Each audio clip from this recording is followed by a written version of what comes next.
ಟಿವಿ9 digital ಸ್ಪೆಷಲ್ಗೆ ಸ್ವಾಗತ.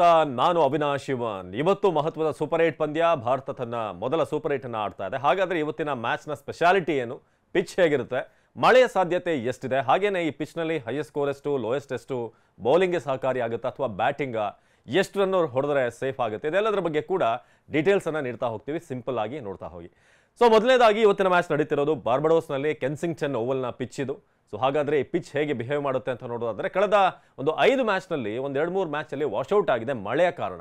So ಅದನ್ನು ಬಿಟ್ಟರೆ ಇಲ್ಲಿ ಆವರೇಜ್ ಸ್ಕೋರ್ ಬಗ್ಗೆ ನಾವು ಮಾತಾಡಬೇಕು ಅಂತಂದ್ರೆ 225 ಹೈಯೆಸ್ಟ್ ಆಗಿ ಸ್ಕೋರ್ ಹೊಡೆದಿರುವಂಥದ್ದು. ಅದು ವೆಸ್ಟ್ ಇಂಡೀಸ್ ಟೀಮ್ ಆಡಿರುವಂತಹ ಒಂದು ಮ್ಯಾಚ್. ಅದು ವೆಸ್ಟ್ ಇಂಡೀಸ್ ಇಂಗ್ಲೆಂಡ್ ವಿರುದ್ಧ 224 5 ವಿಕೆಟ್ಗೆ, ಅಂದ್ರೆ ಅಲ್ಲಿವರೆಗೂ ಕೂಡ ಸ್ಕೋರ್ ಹೋಗಬಲ್ಲ ಅಂತ ಒಂದು ಪಿಚ್. ಹಾಗೇನೆ ಹೈಯೆಸ್ಟ್ ಚೇಸ್ ಆಗಿರೋದೆಷ್ಟು 172 ರನ್ ಚೇಸ್ ಆಗಿದೆ. ಅದಕ್ಕಿಂತ ಮೇಲ್ ಹೊಡೆದಿರೋದು ಇಲ್ಲಿ ಚೇಸ್ ಆಗಿಲ್ಲ. ಅಂದ್ರೆ 170 175 ಮೇಲೆ ಹೊಡೆದ್ರೆ ಅಲ್ಲಿ ಚೇಸ್ ಮಾಡೋದು ಕಷ್ಟ ಆಗುತ್ತೆ ಅಂತ ಒಂದು ಪಿಚ್ ಇದು. ಇನ್ನು ಪಿಚ್ ಯಾರಿಗೆ ಸಹಕಾರಿ ಆಗುತ್ತೆ ಅಂತ ನೋಡೋದಾದ್ರೆ, ಇದು ಈಕ್ವಲಿ ಬ್ಯಾಲೆನ್ಸ್ಡ್ ಪಿಚ್ ಅಂತ ಹೇಳಲಾಗ್ತದೆ ಕೆನ್ಸಿಂಗ್ಟನ್ ಓವಲ್ನ ಪಿಚ್ ಇದು. ಬ್ಯಾಟ್ಸ್ಮನ್ಗಳಿಗೂ ಕೂಡ ಫೇವರ್ ಇದೆ, ಬಿಗ್ ಹಿಟ್ಟಿಂಗ್ ಮಾಡಬಹುದು. ಹಾಗೇನೆ ಒಳ್ಳೆ ಬೌಲರ್ ಆದ್ರೆ ಅಲ್ಲಿ ಒಳ್ಳೆ ಆ ಪಿಚ್ನ ಲಾಭವನ್ನು ಪಡೆಯುವಂತ ಪಿಚ್ ಆಗಿದೆ ಬಾರ್ಬಡೋಸ್ನ ಈ ಪಿಚ್. ಸೊ ಏನು ಇಲ್ಲಿ ಲೋಯೆಸ್ಟ್ ಟೋಟಲ್ ಎಷ್ಟು ಡಿಫೆಂಡ್ ಮಾಡಿದ್ದಾರೆ ಅಂತ ನೋಡೋದಾದ್ರೆ 106 ರನ್ ಅಷ್ಟು ಹೊಡೆದು ಕೂಡ ಡಿಫೆಂಡ್ ಮಾಡಲಾಗಿದೆ. 106 ರನ್ ಹೊಡೆದರೂ ಕೂಡ ಅದನ್ನ ವುಮೆನ್ಸ್ ಕ್ರಿಕೆಟ್ನಲ್ಲಿ ಡಿಫೆಂಡ್ ಮಾಡಲಾಗಿದೆ. ಮೆನ್ಸ್ ಕ್ರಿಕೆಟ್ನಲ್ಲಿ ಸ್ವಲ್ಪ ಕಷ್ಟ ಆಗ್ಬೋದು, ಯಾಕಂದ್ರೆ ಈಗಿರುವಂತಹ ಫಾರ್ಮ್ ಅನ್ನು ನೋಡಿದ್ರೆ ಎರಡೂ ತಂಡಗಳಲ್ಲೂ ಕೂಡ. ಹಾಗೇನೆ ಇವತ್ತಿನ ಪಿಚ್ ಜೊತೆಗೆ ಬಹಳ ಪ್ರಶ್ನೆ ಇರೋದು ಈ ಟೂರ್ನಮೆಂಟ್ ನಲ್ಲಿ ಮಳೆ ವಿಚಾರ.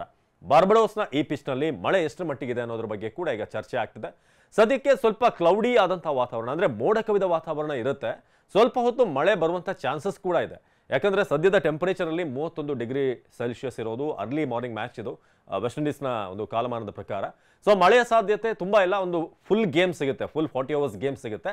ಆದ್ರೆ ಮಧ್ಯದಲ್ಲಿ ಎಲ್ಲಾದ್ರೂ ಮಳೆ ಬರಬಹುದು ಅಂತ ಹೇಳಲಾಗ್ತದೆ. ಆದ್ರೆ ವೆದರ್ ಫಾರ್ಕಾಸ್ಟ್ ನಿಮಗೆ ಗೊತ್ತಿದೆ, ಮಳೆ ಬರುತ್ತಾ ಇಲ್ವಾ ಅನ್ನೋದ್ರ ಬಗ್ಗೆ ನಾವು ಪ್ರೆಡಿಕ್ಟ್ ಮಾಡೋದು ಕಷ್ಟ. ಕೆಲವೊಮ್ಮೆ ಏನು ಮಳೆನೇ ಇರೋದಿಲ್ಲ, ಕೆಲವೊಮ್ಮೆ ಅಲ್ಲಲ್ಲಿ ತೊಂದರೆ ಕೊಟ್ಟು ಹೋಗಿರುವಂಥದ್ದಾಗಿದೆ. ಆದರೆ ಕಂಪ್ಲೀಟ್ 40 ಓವರ್ ಮ್ಯಾಚ್ ಆಗುತ್ತೆ ಅನ್ನೋದು ಇದು ಕ್ರಿಕೆಟ್ ಪ್ರಿಯರಿಗೆ ಬಹಳ ಸಮಾಧಾನ ತರುವಂಥ ವಿಚಾರ. ಇನ್ನು ಟೀಮ್ ಕಾಂಬಿನೇಷನ್ ಬಗ್ಗೆ ನಾವು ಮಾತನಾಡೋಣ. ಇವತ್ತೇನಾದರೂ ಬದಲಾವಣೆ ಮಾಡಬಹುದಾ ಟೀಮ್ ಇಂಡಿಯಾದಲ್ಲಿ ಅಂತ. ಸೊ ಟೀಮ್ ಇಂಡಿಯಾ ಸದ್ಯಕ್ಕೆ ಕಳೆದ 3 ಪಂದ್ಯ ಕೂಡ ಒಂದು ಅನ್ಚೇಂಜ್ 11 ಆಡ್ಕೊಂಡು ಬಂದಿದ್ದಾರೆ. ಅದು ವರ್ಕೌಟ್ ಆಗಿದೆ ಕೂಡ. ಜೈಸ್ವಾಲ್ ಬರ್ಬೋದು, ಸ್ಯಾಮ್ಸನ್ ಬರ್ಬೋದು ಅಂತ ಇತ್ತು. ಆದರೆ ಸೂರ್ಯಕುಮಾರ್ ಮತ್ತು ಶಿವಮ್ ದುಬೆ ಇಬ್ಬರ ಮೇಲೆ ಇಟ್ಟಿರುವಂಥ ನಂಬಿಕೆಯನ್ನ ಇಬ್ಬರು ಕೂಡ ಉಳಿಸ್ಕೊಂಡಿದ್ದಾರೆ. ಅಲಾಂಗ್ ವಿತ್ ಬೌಲರ್ಗಳು ಕೂಡ. ಅಕ್ಷರ್ ಪಟೇಲ್ ಬದಲು ಕುಲ್ದೀಪ್ ಏನಾದರೂ ಬರ್ಬೋದಾ, ವ್ರಿಸ್ಟ್ ಸ್ಪಿನ್ನರ್ ಚಹಲ್ ಅಥವಾ ಕುಲ್ದೀಪ್ ಅನ್ನ ತರಬಹುದಾ ಅಂತ ಇದೆ.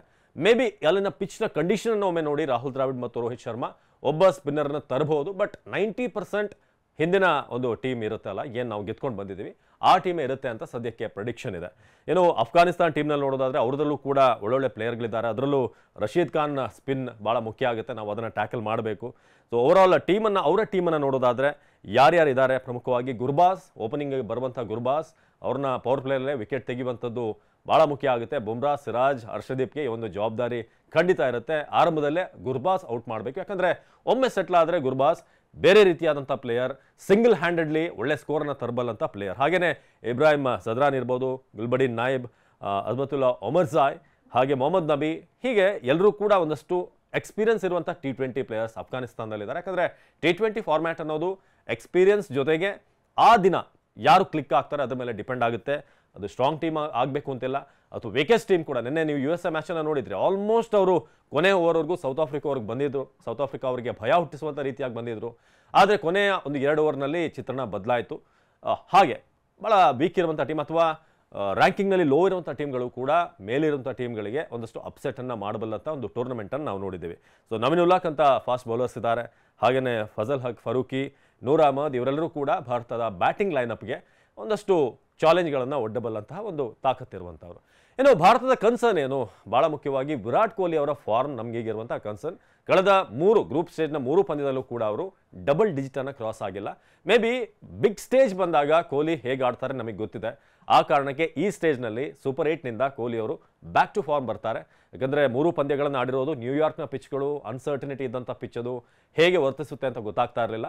ಆದರೆ ವೆಸ್ಟ್ ಇಂಡೀಸ್ಗೆ ಬಂದ ನಂತರ ಕೊಹ್ಲಿ ಅವರ ಫಾರ್ಮ್ ಮತ್ತೆ ವಾಪಸ್ ಬರುತ್ತೆ ಅನ್ನೋ ನಿರೀಕ್ಷೆ ನಮಗೆ, ನಿಮಗೆ ಎಲ್ರಿಗೂ ಕೂಡ ಇದೆ. ಹಾಗೆಯೇ ರೋಹಿತ್ ಶರ್ಮಾ ಒಂದು 50 ಗಳಿಸಿದ್ದಾರೆ. ಅದಾದಮೇಲೆ ಮತ್ತೆ ಅವರ ಟಚ್ ಏನಿದೆ ಮತ್ತೆ ಬರಬೇಕಾಗಿದೆ. ಹಾಗೆಯೇ ರಿಷಬ್ ಪಂತ್ ಮೊದಲ 2 ಮ್ಯಾಚಲ್ಲೂ ಕೂಡ ಆಡಿದಂಥವ್ರು, 3ನೇ ಮ್ಯಾಚ್ನಲ್ಲಿ ಅಷ್ಟು ಸ್ಕೋರ್ ಬರಲಿಲ್ಲ. ಹಾರ್ದಿಕ್ ಪಾಂಡ್ಯ ಎನಿ ಟೈಮ್ ಯಾವ ಮ್ಯಾಚ್ನಲ್ಲೂ ಕೂಡ ಅವರು ಫಾರ್ಮ್ಗೆ ಬರ್ಬೋದು. ಇನ್ನು ದುಬೆ, ಸೂರ್ಯಕುಮಾರ್ ಮಿಡ್ಲ್ ಆರ್ಡರ್ನಲ್ಲಿ ಒಂದು ಬ್ಯಾಲೆನ್ಸ್ ಅನ್ನು ತರಬೇಕಾಗುತ್ತೆ. ಇನ್ನು ಬೌಲಿಂಗ್ನಲ್ಲಿ ಅಕ್ಷರ್ ಪಟೇಲ್, ಜಡೇಜಾ, ಹರ್ಷದೀಪ್, ಬುಮ್ರಾ ಹಾಗೆ ಸಿರಾಜ್ ಒಂದು ಕನ್ಸಿಸ್ಟೆನ್ಸಿಯನ್ನು ಮೇಂಟೈನ್ ಮಾಡುವಂಥ 5 ಬೌಲರ್ಗಳು ಕೂಡ ಅದನ್ನು ಮುಂದುವರಿಸ್ತಾರೆ ಅನ್ನೋ ವಿಶ್ವಾಸ ಇದೆ. ಸೊ ಭಾರತ ಆಫ್ಘಾನಿಸ್ತಾನ ಪಂದ್ಯದ ಬಗ್ಗೆ ಒಂದಷ್ಟು ಡೀಟೇಲ್ಸನ್ನು ನಿಮಗೆ ಕೊಟ್ವಿ. ಎಷ್ಟು ಸ್ಕೋರ್ ಬರ್ಬೋದು, ಚೇಸ್ ಮಾಡಿದ್ರೆ ಒಳ್ಳೆಯದಾಗಿ ಏನು ಅನ್ನೋದು. ಸೊ ಸದ್ಯಕ್ಕೆ ಇಲ್ಲಿ ಟಾಸ್ ವಿನ್ ಆದರೆ ಚೇಸ್ ಮಾಡುವಂಥದ್ದು ಒಂದು ರೀತಿ ಒಳ್ಳೆ ರೀತಿಯಾಗಿದೆ, ಆ ಅನುಕೂಲ ಇದೆ ಚೇಸಿಂಗ್ ಅನ್ನೋದು ಸದ್ಯಕ್ಕೆ ಇರುವಂಥ ಪಿಚ್ನ ಡೀಟೇಲ್. ಸೊ ಇವತ್ತಿನ ಪಂದ್ಯಕ್ಕೆ ಅದು ಅನ್ವಯ ಆಗುತ್ತಾ ಕಾದು ನೋಡಬೇಕಾಗಿದೆ. ಸೊ ಇದಾಗಿತ್ತು ಮ್ಯಾಚ್ನ ಪ್ರಿವ್ಯೂ. ನಿರಂತರ ಸುದ್ದಿಗಾಗಿ ನೋಡ್ತಾ ಇರಿ TV9.